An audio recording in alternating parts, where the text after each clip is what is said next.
आपली संपूर्ण शिक्षण व्यवस्था ही एका संक्रमणाच्या काळातून जात आहे.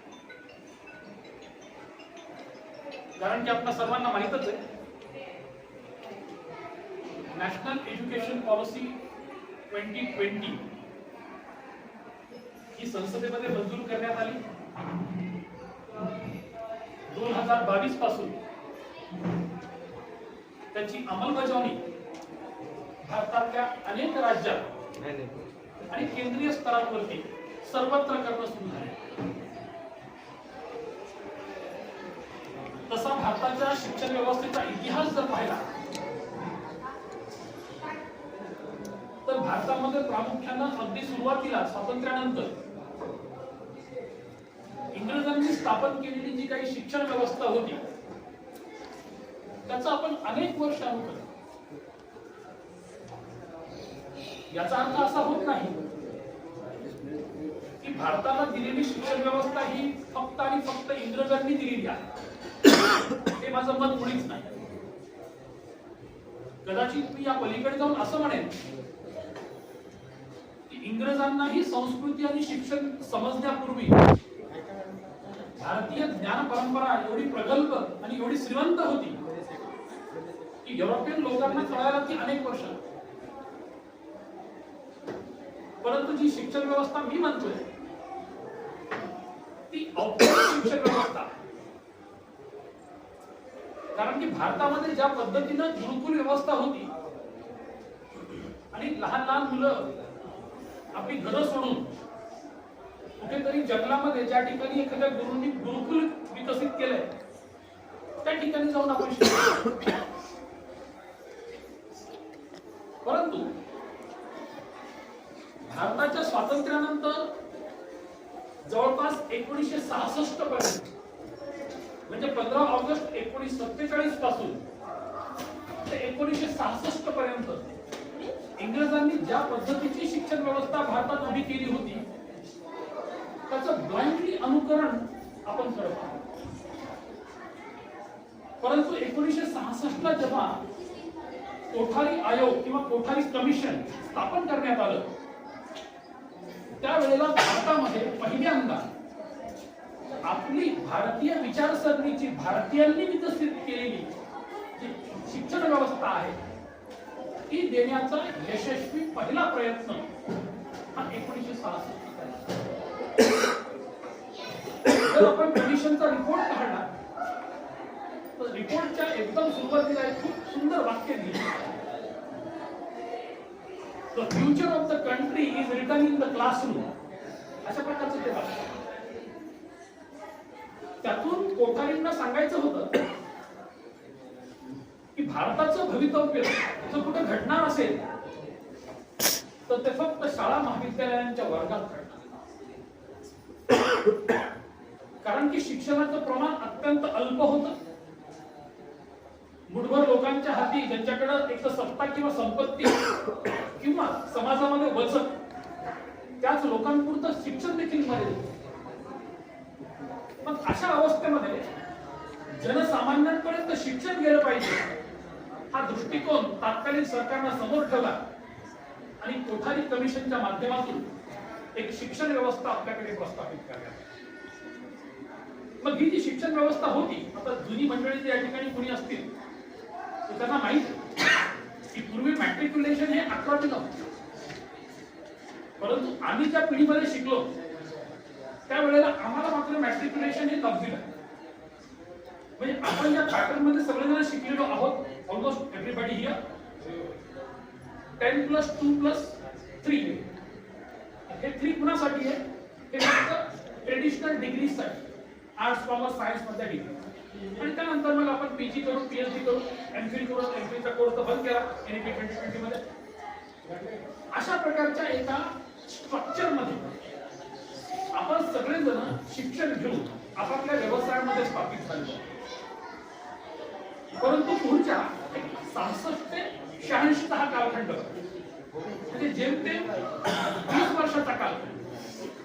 त्या 20 वर्षाच्या कालखंडामध्ये शासनाला पुन्हा एकदा असं जाणवलं की कोठारी कमिशनच्या माध्यमातून ज्या प्रकारची व्यवस्था आपण या ठिकाणी स्थापन केलेली त्यामध्ये काही बदल आणणं गरजेचं आहे. आणि मग हे बदल आणण्यासाठी राममूर्ती कमिशनची स्थापना झाली आणि 1986 साली भारत सरकारनं भारताला दुसरा शैक्षणिक आयोग दिला असं म्हणायला काही हरकत नाही. परंतु हा नंतरचा मधला कालखंड 1986 पासून ते चक्क 2020 पर्यंत ज्या एज्युकेशन पॉलिसीचा मी उल्लेख करतोय त्याला आपण नॅशनल एज्युकेशन पॉलिसी 2020 या नावाने ओळखतो. आणि ह्या आयोगाचे अध्यक्ष होते कस्तुरीनाथ. त्यांनी 2020 साली त्यांचा अहवाल सादर केला आणि अगदी काही महिन्यातच तो अहवाल सरकारनं स्वीकारलाही आणि त्याची अंमलबजावणी 2022 पासून आपल्याकडे व्हायला.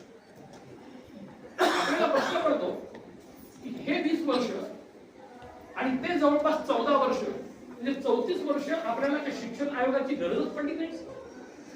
तसं नाही. मधल्या कालखंडामध्ये सॅम पिट्रोडा हे नाव तुम्ही ऐकलं असेल. सॅम पिट्रोडा यांच्या अध्यक्षतेखाली नॉलेज कमिशनची स्थापना झाली. आता याला एज्युकेशन कमिशन म्हटलं गेलं. 2006 साली याचं इंट्रोडक्शन झालेलं आहे आणि त्याला नॉलेज कमिशन म्हणतात. आता नॉलेज कमिशन म्हणण्याचं कारण काय की जगामध्ये आमूलाग्र बदल होत होते.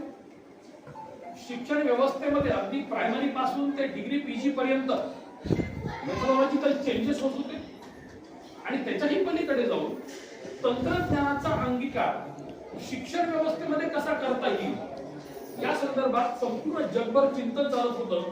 आणि मग त्यापासून भारतासारखं मोठं राष्ट्र हे वेगळं राहू शकत नव्हतं आणि म्हणून त्यावेळेला सॅम पिट्रोडा यांच्या अध्यक्षतेखाली 2006 साली पहिलं नॉलेज कमिशन आपल्याला. आणि त्या नॉलेज कमिशनचा फायदा असा झाला की हळूहळू भारतीय शिक्षण व्यवस्थेमध्ये तंत्रज्ञानाचा वापर आपल्याकडे बघायला मिळाला. आज मला खरं तर या शाळेत आल्यानंतर गेल्या वर्षी पहिल्यांदा ही शाळा मी पाहिली. खरोखर आनंद झाला. जर तुम्ही परिसर पाहाल तर कौतुक करायला शब्द नाही अशा प्रकारचं वातावरण या शाळेमध्ये. प्रत्येक वर्गामध्ये टेलिव्हिजन लावलेलं आहे. त्याचा वापर विद्यार्थ्यांना वेगळ्या वेगळ्या प्रकारचे जे काही डिजिटल कंटेंट डेव्हलप केलेलं आहे ते सादर करण्यासाठी होतो. त्यांच्या सेंट्रल हॉलमध्ये मोठ्याच्या मोठा स्क्रीन मोठा टीव्ही लावलेला आहे. त्याही ठिकाणी विविध प्रकारची जे काही कार्यक्रम होतात प्रेझेंटेशन होतात त्याचं सादरीकरण होतं. म्हणजे अगदी 3-4 हजार वस्ती असणाऱ्या गावात देखील अशा प्रकारचं तंत्रज्ञान काय येऊ शकलं.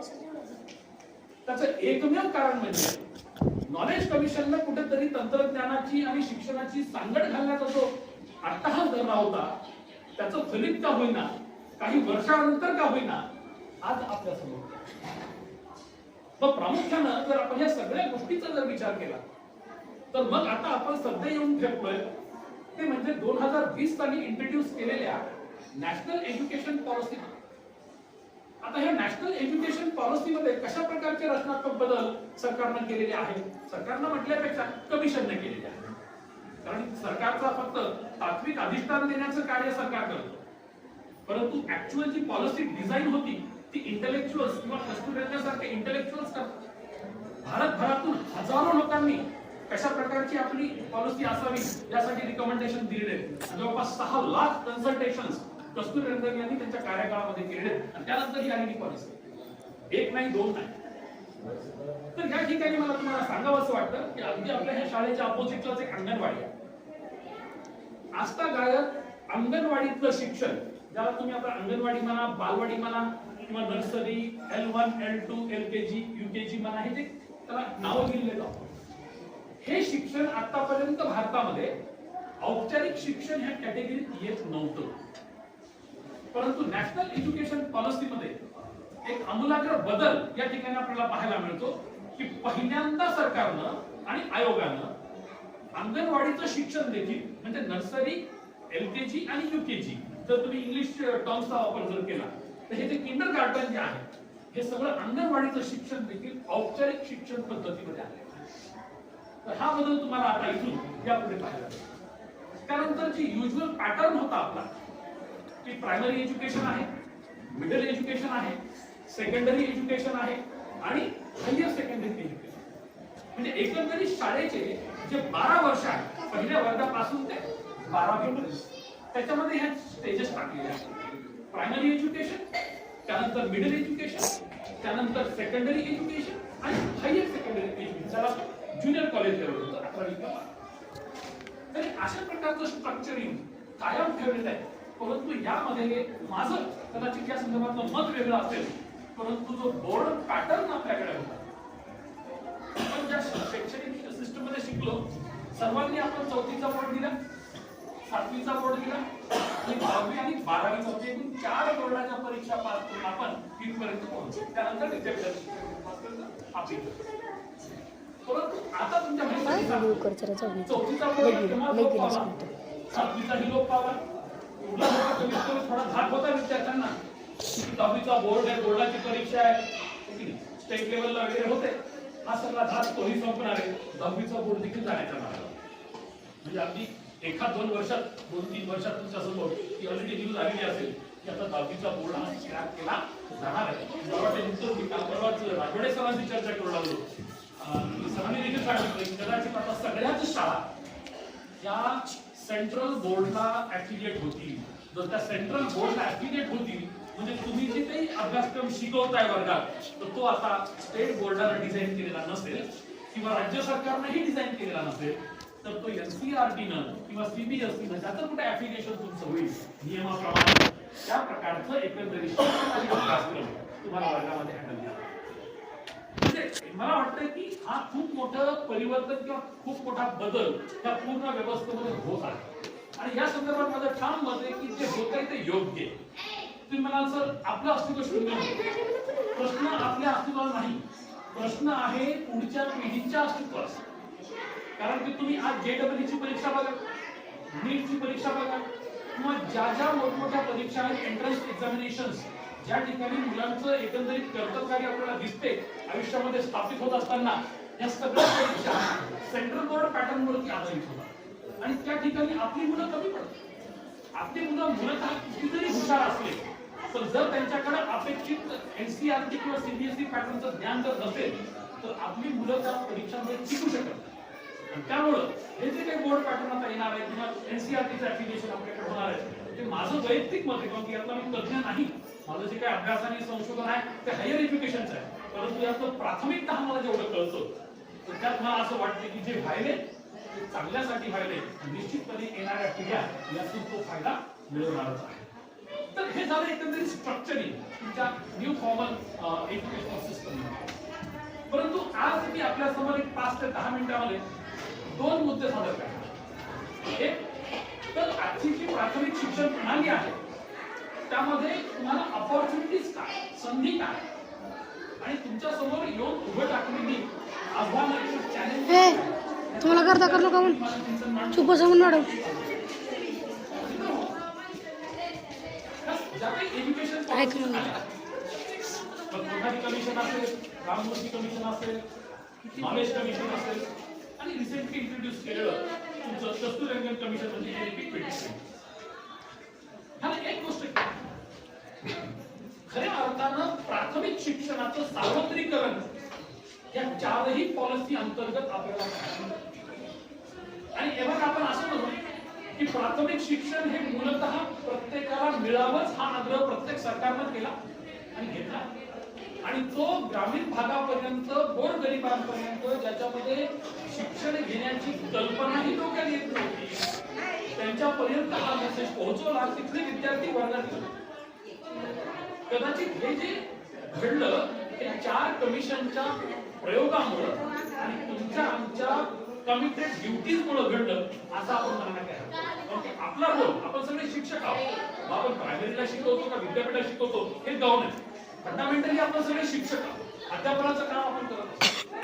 आणि हे सगळं होत असताना प्राथमिक शिक्षणाचं जे सार्वत्रिकरण झालंय या सार्वत्रिकरणामधूनच खऱ्या अर्थानं एक तर आपल्याला शिक्षक व्हायची संधी भेटली आणि दुसरं म्हणजे सगळ्यात महत्त्वाचं कार्य जे कोठारी कमिशननं सांगितलं होतं की future of the country is designed in the classroom.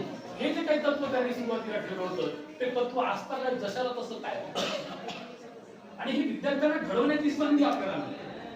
परंतु मित्र हो तुम्ही एक लक्षात घ्या एनईपी 2020 मध्ये आपण जे आतापर्यंत शिकवत आलो किंवा ज्या चौकटीमध्ये आपण शिकलो आणि शिकवतोय ती चौकटच बदलली. पुन्हा काय विद्यार्थ्यांमध्ये तर्कसंगत विचार करणं आणि तर्कसंगत विचाराला प्रेरणा देणारच अभ्यासक्रम आता आपल्याला मिळणार. तुम्ही जर समजा एनसीईआरटी ची पुस्तक कधी हाताळली असती, कोणताही विषयाचं घ्या तुम्ही एनसीईआरटी, त्यात तुम्हाला हे जाणवेल की विद्यार्थ्यांकडनं प्लेवे मेथडच्या माध्यमातून म्हणजे जास्तीत जास्त इन्व्हॉल्वमेंट हे स्टुडंटचं असतं आणि टीचरचा role just a teaching human being म्हणून नाही, तर तो फॅसिलिटेटर बनतो, तो मेंटर बनतो. ही जी मेंटरिंगची प्रक्रिया आहे यातून प्रत्येक विद्यार्थ्यांमध्ये असणारे जे उपजत गुण आहेत, जसं इतकं सुंदर गीत आता ह्या मुलींनी आपल्यासमोर सादर केलं, निश्चितपणे ह्याचं क्रेडिट मुलींना तर पहिलं जातं, पण पॅरलली त्यांना ट्रेन करणाऱ्या शिक्षकांना देखील. तर फक्त टीचरनं मेंटरिंगचं काम केलं, मॉनिटरिंगचं काम केलं आणि त्यातून उत्तमोत्तम त्यांचा जो रिस्पॉन्स आहे इन टर्म्स ऑफ सिंगिंग, हा हे जे प्रॉडक्ट आहे फायनल प्रॉडक्ट सिंगिंगचं ते कसं उत्तमोत्तम होईल ते पाहण्याचा प्रयत्न शिक्षकांना. अगदी त्याच पद्धतीनं आपल्याला या क्षेत्रातलं काम करावं लागतं. म्हणजे टीचर हा फक्त फंडामेंटली ट्रेडिशनल टीचर नसेल जो ब्लॅकबोर्डवरती आपला खडू घेऊन आणि वर्गामध्ये 2 पुस्तक घेऊन उभं राहिलं आणि शिकवेल 40-50 मिनिटं एक तास नाही. आपल्या देखील एकंदरीत मेथोडॉलॉजी मध्ये हे बदल येत जाणार आहेत आणि हे बदल आपल्या विद्यार्थ्याला अमूर्त आणि सृजनात्मक दृष्टिकोन विकसित करण्यासाठी मदत करते. याचा परिणाम काय असतो, कारण की ही टेस्टेड आणि प्रूव्हन आहे. म्हणजे ही फक्त अमेरिकेतून किंवा युरोपातून घेतलेली पॉलिसी नाहीये. ही पॉलिसी इंट्रोड्यूस करत असताना भारतीय समाज व्यवस्थेचाही विचार केला गेलेला आहे आणि आपल्याला जर खऱ्या अर्थानं विकसित राष्ट्र म्हणून 2047 पर्यंत उभं राहायचं असलं जगाच्या पाठीवर, तर तुम्हाला सगळ्यात पहिली गोष्ट जी करावी लागेल ती आपल्या मानसिकतेमध्ये म्हणजेच आपल्या शिक्षण व्यवस्थेच्या माध्यमातून प्रत्येक भारतीयाच्या मानसिकतेमध्ये अशा प्रकारची सृजनशीलता आणावी लागेल. तरच आपला देश एकंदरीत पुढच्या काही वर्षामध्ये प्रगत राष्ट्र म्हणून जगाच्या पाठीवर उभा राहील. तर हे वातावरण निर्माण करण्याचं कर्तव्य कुणाचं आहे? शेवटी तुमचं माझंच.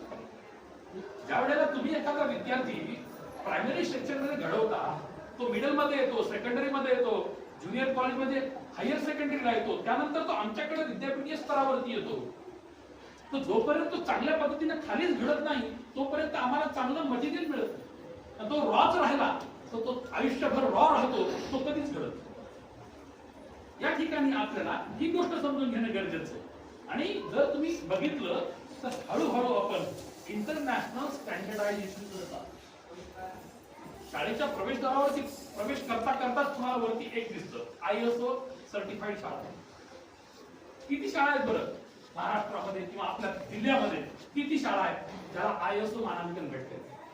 अगदी 15 दिवसाखाली आमच्याच कॉलेजमध्ये आम्ही या प्रस्तावावरती चर्चा करू लागलो की आपल्या कॉलेजला ISO मानांकन करून घ्यायचंय, त्याचे निकष काय? माझ्याकडे सेक्शन आहे अंतर्गत गुणवत्ता मूल्यमापन कक्षाचा समन्वयक पण आहे, ज्याला आपण IQAC म्हणतो, इंटरनल क्वालिटी ॲश्युरन्स. तर अगदी त्यावर मी ऑलरेडी कामाला लागलो आणि हे डोक्यात कुठे आलं तुम्हाला खरं खरं सांगतो. ISO माहित नाही का मला किंवा तुम्हाला सगळं माहित, परंतु इथे शाळेत गेल्या वर्षी मी जेव्हा आलो त्यावेळेला शाळा ISO सर्टिफाईड आहे, मग माझं कॉलेज काय होऊ शकत नाही हा प्रश्न मला पडला प्रवेश करताना. पण नंतर जेव्हा आम्ही ही चर्चा केली त्याच्यावर ऑलरेडी आपण काम करतो, त्याला थोडा वेळ लागेल कारण त्याचे जे काही स्टँडर्डायझेशनचे कॉलेजसाठी जे निकष आहेत ते निश्चितपणे शाळेपेक्षा नक्कीच वेगळे आहेत आणि बऱ्याचशा मूलभूत ज्या काही गरजा आहेत त्या आपल्याला पूर्ण करून घ्या. तर हे सगळं करत असताना आता जे काही शालेय शिक्षण असेल किंवा प्रत्येक स्तरावरचं शिक्षण हे हळूहळू आंतरराष्ट्रीय स्तरावर जाते आणि तो अनुभव आपल्याला देखील आपापल्या वर्गामध्ये नक्कीच येणार आहे. आणि म्हणूनच वैविध्यपूर्ण अध्यापन करत असताना तंत्रज्ञानाचा वापर कसा करता येईल आणि प्रत्येक शिक्षकानं हे शिकणं आज क्रमप्राप्त आहे. उद्या मी किंवा तुम्ही असं म्हणू शकत नाही की मला लॅपटॉप किंवा कॉम्प्युटर हँडल करता येत नाही, मला स्मार्टफोन हँडल करता येत नाही किंवा डिजिटल टेक्नॉलॉजीमध्ये जे काही डेव्हलपमेंट आहे हे मला करता येत नाही, आपण म्हणू शकत नाही. आपण जर असं म्हटलं तर कदाचित आपण ऑब्सोलेट होऊ सिस्टम. तर हे कुठेतरी आपल्याला आता विचारात घ्यावं लागेल. मग ह्या झाल्या सगळ्या अपॉर्च्युनिटी ज्या ज्या ठिकाणी आपण ज्या एक्सप्लोर जर केल्या तर नक्कीच आपण आजच्या काळाला रेलेव्हंट पर्सनॅलिटी म्हणून पुढे. परंतु हे सगळं करत असताना चॅलेंजेस नाहीत का? नक्कीच आहे. प्रायमरी स्कूल मधले चॅलेंजेस वेगळे, युनिव्हर्सिटी लेवलचे चॅलेंजेस वेगळे. आता ज्या वेळेला आपण प्राथमिक स्तरावरती विचार करतो, सगळ्यात एक महत्वाची गोष्ट आपल्याला पाहायला मिळते, शिक्षकांची संख्या ही अपुरी बऱ्याच शाळांमध्ये. म्हणजे ही परिस्थिती का फक्त शाळेत असं मला म्हणायचं, हीच परिस्थिती महाविद्यालयात देखील. कारण इकडे अनेक वर्षापासून रिक्रुटमेंट नाही. रिक्रुटमेंट नाही तर नक्कीच लोक रिटायर झालेत, ज्या ज्या विषयात झालेत त्या विषयाचा कार्यक्रम पडून आहे. टेम्पररी कोणाला तरी घ्यावं लागतं ब्लॉक ऑर बेसिसवर किंवा कॉन्ट्रीब्युटरी, त्यांना ते काम द्यावं लागतं. पण तुमच्याकडे ती पण व्यवस्था नाही. आला कोणीतरी कॉन्ट्रॅक्टवरती 3 वर्षाचा, तर ती व्यक्ती तुमच्याकडे कार्य करेल शिक्षक म्हणून, तर तुम्ही तुमच्या स्तरावरती कोणाची नियुक्ती करू शकत नाही. म्हणजे एक तर तो क्लास अनअटेंडेड आहे, नाही तर तो विषय शिकवला जात नाही. असं होतं कदाचित, माझं अज्ञान आहे असं बोलणं म्हणजे. परंतु सामान्यतः अपुरे शिक्षक आहेत हे तर मला वाटतं युनॅनिमसली या ठिकाणी असणारे मुख्याध्यापक असतील किंवा सर्व शिक्षक असतील हे मान्य करतील की शाळांमध्ये शिक्षकांची कमतरता नक्कीच आहे. No doubt about it. काही शाळा असतील ज्या ठिकाणी परिपूर्ण शिक्षक उपलब्ध असतात. परंतु याच्याही पेक्षा मोठं चॅलेंज मला काय वाटतं माहिती, शिक्षण व्यवस्थेमध्ये निर्माण झालेली असमान. तुम्ही म्हणता सर राज्यघटना शिकवतो आपण, राज्यघटनेत सांगितलंय आपण सर्व समान आहोत. आपण विचार करा समानतेचा, शिक्षण तरी समान आहे का? मला सांगा, बोर्डचं व्हेरिएशन आहे. आता ठीक आहे स्टेट बोर्ड जातील, सध्या तरी आहेत ना स्टेट बोर्ड, त्यानंतर सेंट्रल बोर्ड सीबीएसई म्हणा किंवा एनसीईआरटी म्हणा, त्यानंतर आयसीएसई बोर्ड इंटरनॅशनल ॲफिलिएशन असणार. म्हणजे ह्या बोर्ड मध्ये व्हेरिएशन आहे. तर एसएससी बोर्डातून आलेल्या विद्यार्थ्यांचं जर तब्बल क्वालिटी बघितली आणि आयसीएसई कम्पेअर केलं, तुलना होऊ शकते का? नक्कीच होऊ शकत. म्हणजे या ठिकाणी शिक्षण व्यवस्थेत देखील ऑलरेडी असमानता स्थापित झाली. आता ह्याच्याही पेक्षा मोठं चॅलेंज मला दुसरं वाटतं. ठीक आहे बोर्ड आहे, ठीक आहे प्रत्येकाची अबिलिटी आहे. आता आपण देखील स्टेट बोर्डातून आलो, जीवनात तर आपण प्रस्थापित आहोतच बरोबर. आपापल्या एकंदरीत शिक्षणाप्रमाणे आणि क्षमतेप्रमाणे आपण पद मिळवली, मग ती कोणत्याही हायरार्की मधली कोणत्याही स्टेपची असो. परंतु खरंच तुमच्या समोर आणि माझ्या समोर एक चॅलेंज आहे आणि ते आहे इंग्लिश मीडियम स्कूलचं जे पेवात आलेलं आहे ते सगळ्यात मोठं. कसं प्रत्येक पालका वाटतं तुमच्या सहित माझ्या सहित की माझा मुलगा इंग्लिश मीडियम शाळेमध्ये प्रायव्हेट शाळेमध्ये जावा, छान अप टू डेट कपडे त्यांना घालावे, सोफिस्टिकेटेड पद्धतीमध्ये व्हॅन मध्ये बसून त्यांना शाळेत जावं. परंतु किती पालक शाळेत जाऊन हे तपासतात की तिथं नियुक्त केलेले शिक्षक हे किती क्वालिफाईड आणि अनक्वालिफाईड.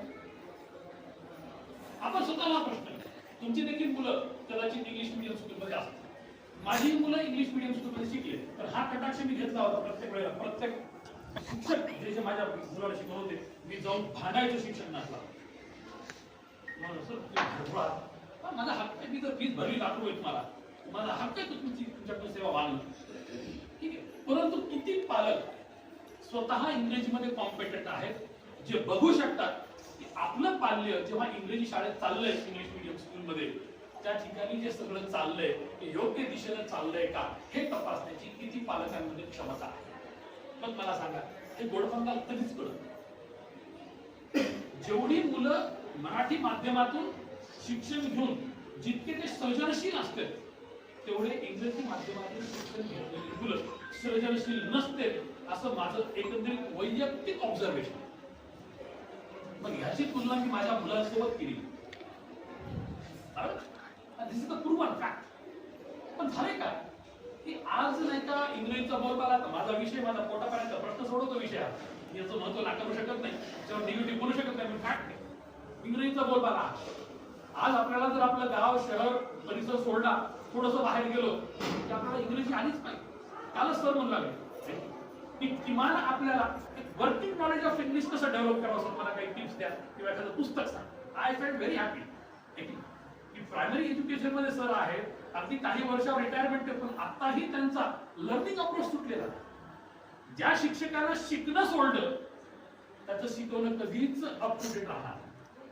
दिस इज द एज्युकेशन. हे प्रतिकात्मक म्हणजे हे जे बोर्ड्स असतील किंवा मराठी हिंदी इंग्रजी इंग्रजी किंवा व्हर्नाक्युलर लँग्वेज जे मीडियम्स आहेत आपल्याकडे, त्या सगळ्या मीडियमचा विशेष करून आपल्याला जो खरा फटका बसतोय तो बसतोय इंग्रजी शाळा. आता या गावात, आता इथं सरपंच होते बाहेर गेले वाटते, या गावातून तुम्ही बघा, इथं येणारे विद्यार्थी, इथलच्या हायस्कूलमध्ये येणारे विद्यार्थी याची संख्या काउंट करा आणि एकंदरीतच नाही का उदगीरला शिकायला जाणाऱ्या विद्यार्थ्यांची संख्या काउंट करा आणि त्यातल्या त्यात इंग्रजी शाळेत जाणाऱ्यांची काउंट करा. You will find the difference. आता इथलच्या किती पालकांना इंग्रजी येत असेल जे की शाळेत चाललेले प्रोसिडिंग चेक करतात? मला तर मोठा प्रश्न. ठीक आहे, तो आता वैयक्तिक प्रश्न झाला. मलाही वाटतं, त्यांनाही वाटतं की माझीही मुलं एखाद्या सीबीएसई शाळेमध्ये किंवा इंग्लिश मीडियम जाईल, परंतु हा खरा तर एक चॅलेंजिंग पार्ट तुमच्या माझ्यासाठी आज ऑलरेडी येऊन उभा टाकला आहे. उद्या जर तुमच्या शाळेत समजा आणखीन एक 20-25 संख्या जर 20 जणांची कमी झाली म्हणजे नक्कीच फटका कोणाला बसेल? शिक्षकांना बसेल. जो कोणी त्या पदपरंपरेमध्ये यंगेस्ट असेल त्याला बाजूला काढतील, दुसऱ्या कोणत्या शाळेला पाठवतील. त्याशिवाय दुसरं काय होणार? म्हणजे ही खरं हे आव्हान आपल्या समोर येऊन उभं टाकलेलं आहे. आता त्यानंतरची दुसरी महत्वाची गोष्ट काय, खरं तर आपल्याला पॉझिटिव्ह चॅलेंज म्हणून, पॉझिटिव्ह चॅलेंज म्हणून आपण याला जर घेतलं तर यामध्ये तुम्हाला आपल्याकडे असणारा अपुरा कौशल्य विकास. आता आज या ठिकाणी घटक परिषद आयोजित केलेली पर्पज काय? पर्पज एकच आहे की जे काही अध्यापनाचं कार्य तुमच्या माध्यमातून होतं त्या संदर्भात जर आपल्याला काही अपग्रेडेशन करता येतात का, येणाऱ्या समस्या, त्याच्यावर आपण शोधलेलं उत्तर, ठीक आहे, तर लिहिलेलं बघा. व्हिडिओ निर्मितीसाठी काय निकष असतात, कशा पद्धतीने व्हिडिओ डेव्हलपमेंट करायचं, एक महत्वाचा मुद्दा. कारण की हा माझा आवडीचा क्षेत्र. माझ्या युट्यूब चॅनलला तुम्ही जर गेला तुम्हाला 200च्या वर व्हिडिओ डेव्हलप केलेले दिसतील. जे जे पेपर मी माझ्या विद्यापीठाचे शिकवतो माझ्या वर्गामध्ये, त्या सगळ्या क्लासेसचं, सगळ्या पेपर्सचं म्हणजे सब्जेक्टचं मी already video creation, content creation केलेलं आहे. सगळे पेपर A to Z वगैरे शिकवतो. 200च्या वर व्हिडिओ म्हणजे मी काय माझा मोठेपणा सांगत नाही, सरांनी इंट्रोडक्शनमध्ये काही सांगितलं नाही फारसं, कधी वेळ भेटला तर ऐकून घ्या, बऱ्यापैकी तुम्हाला माहिती मिळेल असं नाही. परंतु आज आपल्या समोर ते आव्हान, आज आपल्याकडे कौशल्य आहे का व्हिडिओ डेव्हलपमेंटचे? आपण स्वतःला विचार. आपण युट्यूब पाहतो, पण युट्यूबचा व्हिडिओ कसा क्रिएट करावा, कसा डेव्हलप करावा आणि कशा पद्धतीनं आपल्या अध्यापनाशी निगडीत कंटेंट डेव्हलप करावा, त्याच्यामध्ये कसं काही इन्सर्शन करावं. तर तुम्ही प्रायमरीला शिकवता तर जेवढं तुम्ही नाही का अॅनिमेशन कडे जाल तेवढं मुलांना इंटरेस्टिंग वाटेल. मला अॅनिमेशनची गरज पडणार नाही, माझ्या रिक्वायरमेंट वेगळ्या आहेत, तुमच्या रिक्वायरमेंट वेगळ्या आहेत. मग अॅनिमेशन वापरायचं आपल्याकडे कौशल्य आहे का, ई कंटेंट किंवा टेक्नॉलॉजी वापरायचं? म्हणजे या सगळ्या चॅलेंजेसला आपल्याला सामोरं जायचं असेल तर आपला जो अपुरा कौशल्य विकास झालेला आहे तो आपल्याला आधी पुरा करा. प्रत्येकाला जमणार नाही कदाचित, पण तुमच्यापैकी 5 जण नक्कीच पुढे येऊ शकते ज्यांना स्मार्टफोन हँडलिंग चांगली आहे, ज्यांना झूम वरती कॉन्फरन्स घेता येते आणि रेकॉर्डिंग करता येते, किंवा इतर जे काही टेक्नॉलॉजिकल प्लॅटफॉर्म्स आहेत व्हिडिओ कॉन्फरन्सिंगचे त्याचा आपण चांगला प्रभावी वापर करू शकतो. हे सगळं आपल्याला करतात. परंतु आपला अपुरा कौशल्य विकास जोपर्यंत आपण पूर्ण कौशल्य विकास कन्वर्ट करत नाही तोपर्यंत आपल्याकडनं कोणत्याही प्रकारचं एकंदरीत खराच नाही का आपण अपग्रेडेशन केलं ते आपल्याला म्हणतात. त्यानंतर आणखीन एक महत्वाची खरी आव्हान आपल्या समोर जे आहे, पूर्वी म्हटल्यासारखं विद्यार्थ्यांचं प्रमाण जे गळतीचं निगेटिव्ह पॅटर्न चालू होतं. दरवर्षी आपली संख्या वाढण्याच्या ऐवजी आपली संख्या कमी होत आहे. बरं, ही समस्या फक्त शाळा लेवलला नाही असं नाही, ही समस्या कॉलेज लेवलला देखील आहे. एक काळ असा होता 10-12 वर्षापूर्वी की आमचे हॉल हे तुडुंब भरून राहायचे. आजचा ट्रेंड काय? कॉफी सेंटरला विद्यार्थी कालच मी सरांशी बोललो, आमची चर्चा होती, सर्व शिक्षक आम्ही देखील करतो काय चॅलेंजेस एज्युकेशन. मला सांगा, शिक्षकाचे प्राध्यापकांची मुलं जर आपण नाही का त्याला चांगली टक्केवारी पडावं म्हणून जर समजा कॉफी सेंटरला टाकत असू, याच्यापेक्षा वाईट अवस्था मला वाटते समाजाची कधीच नसत. लहानपणी छडी लागे छमछम विद्या येई घमघम या तत्वावरती आपण कितीतरी वेळेस फटके खाल्लेले. तुम्हाला आठवतील, मला आठवतील, कोणत्या सारखे किती बदलले आहेत. पण इथपर्यंत आलो केवळ त्यांच्यामुळे. परंतु झालं काय, छडीची शिक्षा ही बंद केली आणि त्यानंतर पालक तर वेगळ्याच मूडमध्ये आपणही पालक आहे. आपल्या पाल्याला शाळेत मारलं की आपण का मारलं पोराला विचारणं. आपण शाळेत जाऊन शिक्षकाला विचारून आमच्या लेकरांना मारलंच का तुम्ही, तुम्हाला काय अधिकार. म्हणजे जर समजा आपण शिक्षकाच्या नैसर्गिक अधिकाराचं हनन आपण करत असू की तुमचंच पाल्य घडणार. पण आपण त्यांना जाऊन म्हणाल आमच्या लेकराला हात लावायचा नाही. कशाला पुन्हा तुमच्या लेकराकडे लक्ष देईल शिक्षक, काय नाही नाही. जर पालकच असं म्हणत असेल तर म्हणजे लक्षात आम्हाला काय म्हणायचंय, एक तर विद्यार्थ्यांचं प्रमाण हे गळतीचं आहे.